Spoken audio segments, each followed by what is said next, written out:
Hello. This talk is about buddy compression, enabling larger memory for deep learning and HPC workloads on GPUs. I am Isha Chokse, and this work was done under collaboration with NVIDIA Research while I was a student at UT Austin. So let's get started.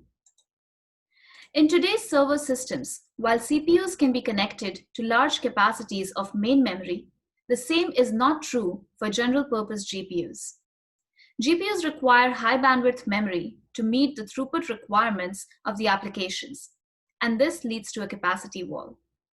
In fact, the largest memory that can be attached to a compute node today is 3 terabytes, while the largest memory on a GPU is 40 gigabytes. And note that this is not upgradable by the user. So why do we need larger memory on GPUs? Well, first, let's take a look at which applications use GPUs for compute today. The first category is high-performance computing applications. As the simulations like weather prediction models become larger, there have been increasing memory requirements in the HPC community. The second category of applications that uses GPUs today is the training of deep neural networks. During training, the inputs are divided into batches, and larger batch sizes lead to better utilization of the available hardware resources. There's also been a lot of work in the domain that shows that larger batch sizes leads to faster convergence. While this is under debate, most networks in production are run with the largest batch size that will fit in the GPU memory. Let us take a look at how the memory footprint of the training networks grow as the batch size grows. Here we have 6 different neural networks. The green one is big LSTM, and the others are convolutional neural networks. On the x-axis, we have the increasing batch size, whereas on the y-axis, we have the memory footprint in gigabytes. These experiments were done on a Titan XP GPU, which has 12 gigabytes of device memory. As you can see, all of these models start to grow linearly with memory footprint as the batch size increases. The knee of the curve depends on the model size.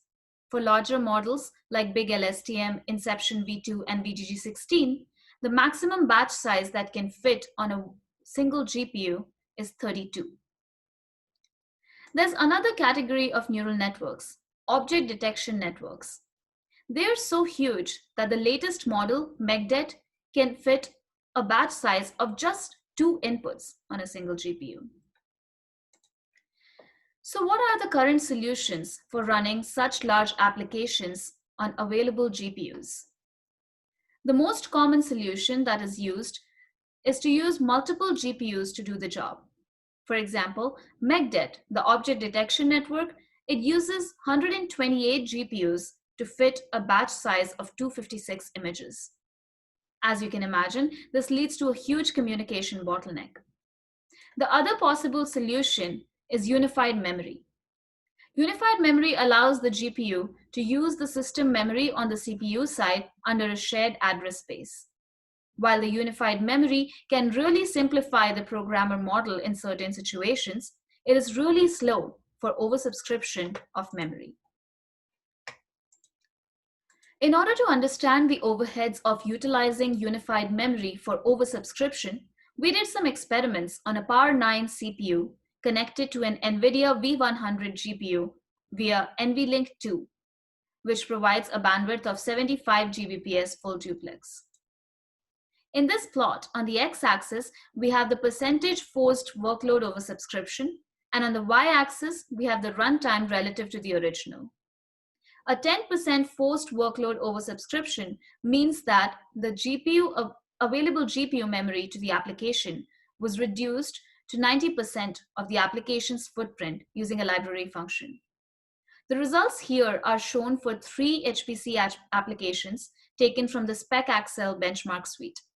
The dotted lines represent the relative runtime when all the memory of the application was pinned to the system's memory, that is, pinned to the CPU side.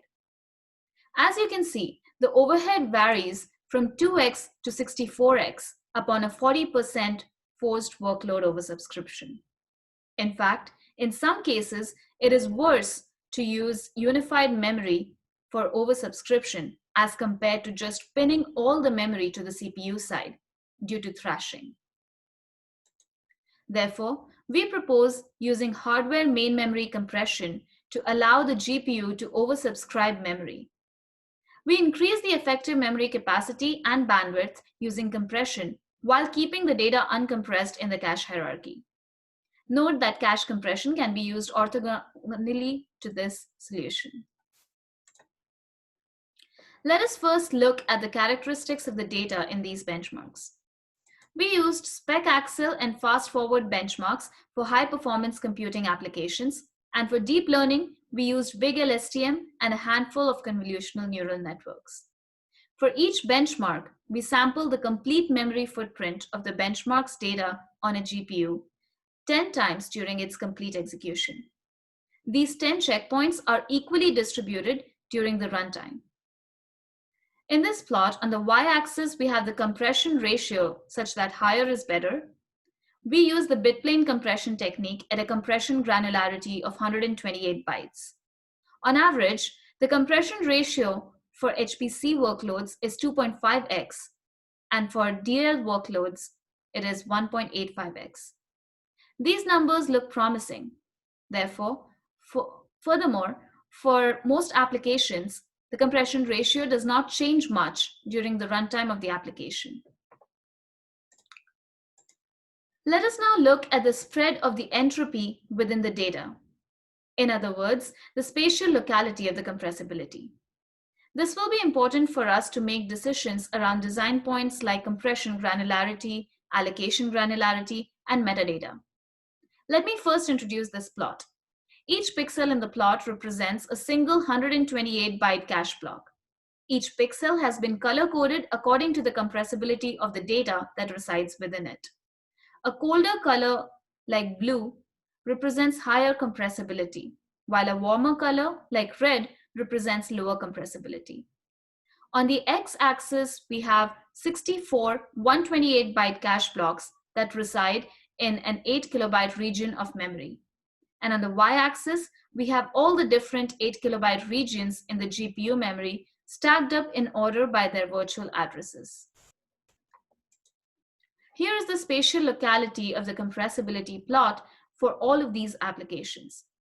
Note that most applications have very clearly defined regions of high compressibility and low compressibility.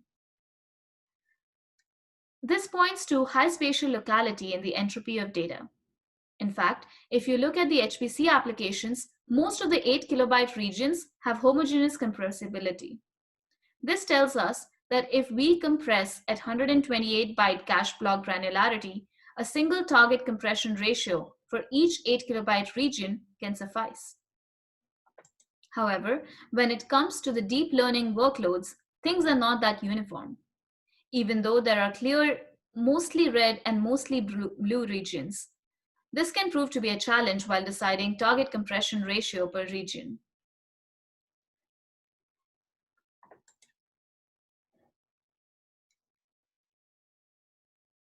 Note that there has been a lot of prior work exploring hardware main memory compression for CPUs.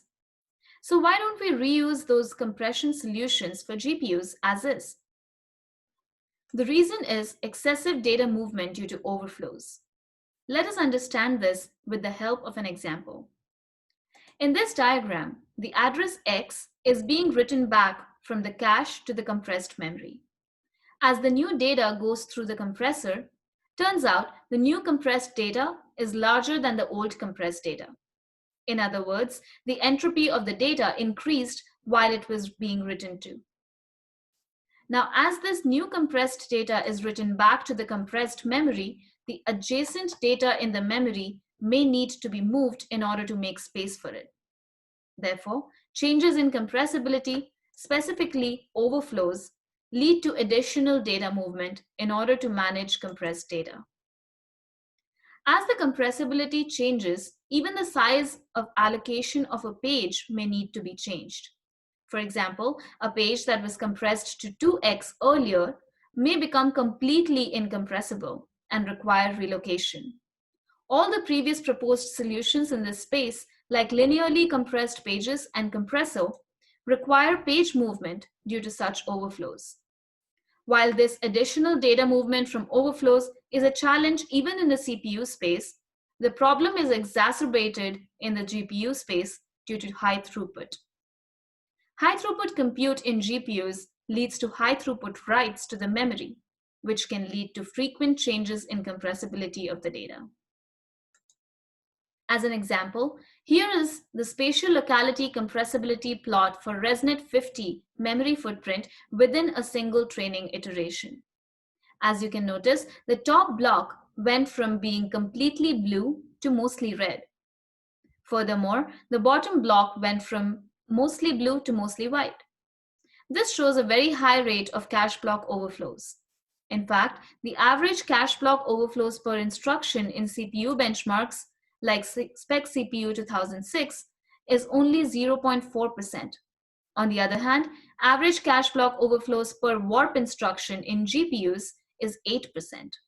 Therefore, GPUs require a different solution when it comes to compressed data management.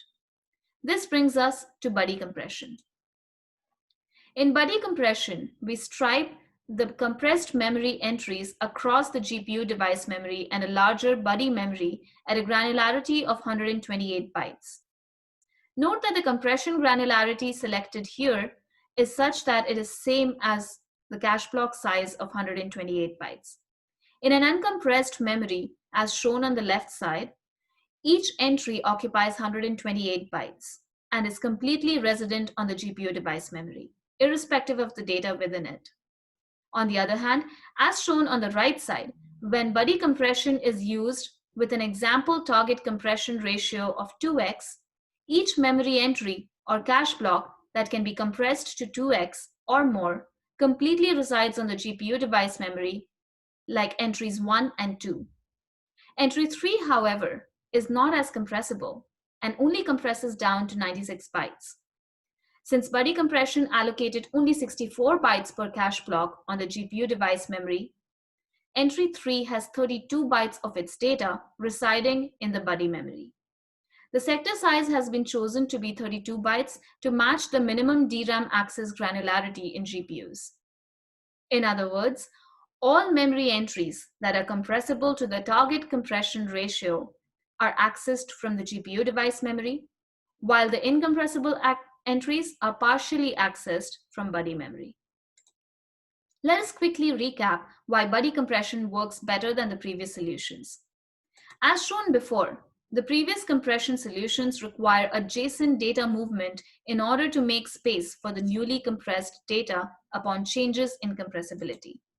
On the other hand, since buddy compression assumes a target for compression ratio during the allocation phase on the GPU memory, any changes in the compressibility does not require data movement among adjacent memory entries. In other words, each memory entry upon changing compressibility affects only its own data placement and nothing else. This reduces the additional data movement due to overflows greatly.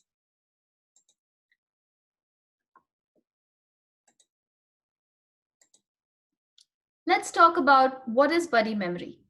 Buddy memory refers to any large memory that is connected to the GPU using a high bandwidth interconnect.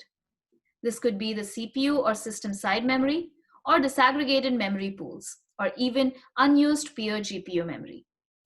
Note that the high bandwidth interconnect is very important for this design, since part of the data comes from GPU device memory at the bandwidth of 900 Gbps that HBM2 provides, while the other part of the data comes from buddy memory connected via NVLink 2 that provides a bandwidth of 150 Gbps.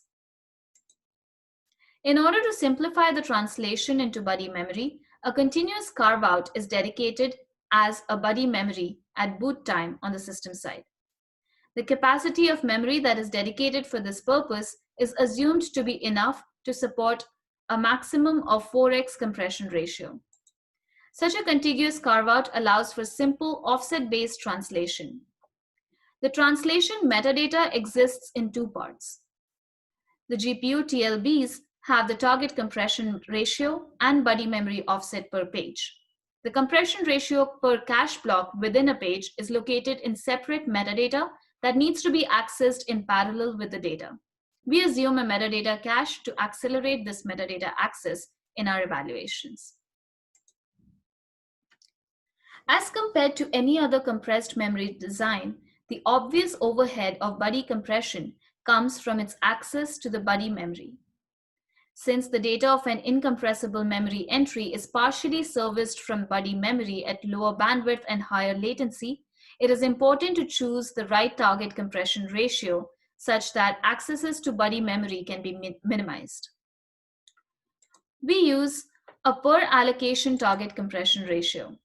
We add a profiling pass with a smaller but representative dataset of the application. The profiling tool keeps track of the compression ratio over time and chooses a target compression ratio that keeps the buddy memory accesses below the threshold of 30% for each allocation. In this plot, the orange bars represent the fraction of accesses made to buddy memory corresponding to the left axis, and the blue line represents the compression ratio of the benchmark corresponding to the right axis. As expected from our observation of the spatial locality of compressibility, most HPC applications are very uniform in their compression ratio within the allocations. Therefore, the fraction of accesses to the buddy memory is only 0.1% for HPC applications on average. On the other hand, deep learning applications, being much more non-uniform in their compressibility within an allocation, lead to an average of 4% accesses to the buddy memory.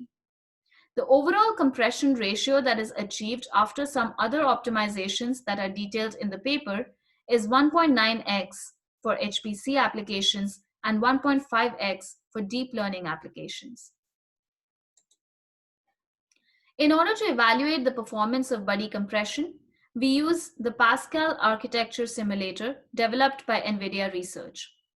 We add a 4 kilobyte metadata cache per L2 slice for buddy compression, which uses 128 byte lines and 4-way set associativity. The compression-decompression latency is set to 11 cycles. The bars in this plot correspond to the normalized warp instructions per cycle on the left axis, and the black line corresponds to the compression ratio on the right axis. The different bars go from GPU memory bandwidth-only compression to buddy compression at different link bandwidths. Note that the high bandwidth interconnect between the GPU and the buddy memory is key enabling technology for this idea. Therefore, it is important for us to understand the impact of the interconnect bandwidth on the performance. As shown in the geomean bars, the slowdown with respect to a larger memory GPU with NVLink 2, which provides a full duplex bandwidth of 150 Gbps, is only 2.2%. Therefore, buddy compression incurs a very low overhead in performance with existing high bandwidth interconnect technology. Note that the 50 Gbps bar corresponds to a higher bandwidth than what PCIe 4.0 supports. While the performance evaluation tells us the slowdown caused due to buddy compression, it does not help us quantify the benefits from higher effective capacity that is gained from buddy compression. In order to understand the impact of this higher memory capacity, we performed a case study on deep learning networks. The two claims that have been made in the deep learning community regarding larger batch size are better accuracy and higher throughput. Let us first talk about better accuracy. For ResNet 50, we used a mini batch size sweep from 16 to 256. On the x-axis, we have the epoch number, whereas on the y-axis, we have the validation accuracy. We notice slightly better accuracy as the batch size grows to a certain extent. In fact, the batch size of 64, which is used as the rule of thumb in the deep learning community, is able to achieve the highest accuracy as well. Next, we evaluate the relative throughput that is achieved by various mini batch sizes. Since most of these workloads cannot fit higher batch sizes, we use an NVIDIA internal model in order to project the throughput for larger batch sizes. We notice that the throughput increases as the batch size is increased up to a certain extent. We then relate the projected speed up from the higher batch sizes to the compression ratio that is achievable by each of these networks. With buddy compression, the projected speed up is 14% on average across deep learning workloads that we evaluated. This brings us to the end of the talk. To summarize, compression combined with high bandwidth interconnect and a larger, cheaper FAR memory can enable higher effective memory capacity with low performance overheads for general purpose GPUs today. Thank you.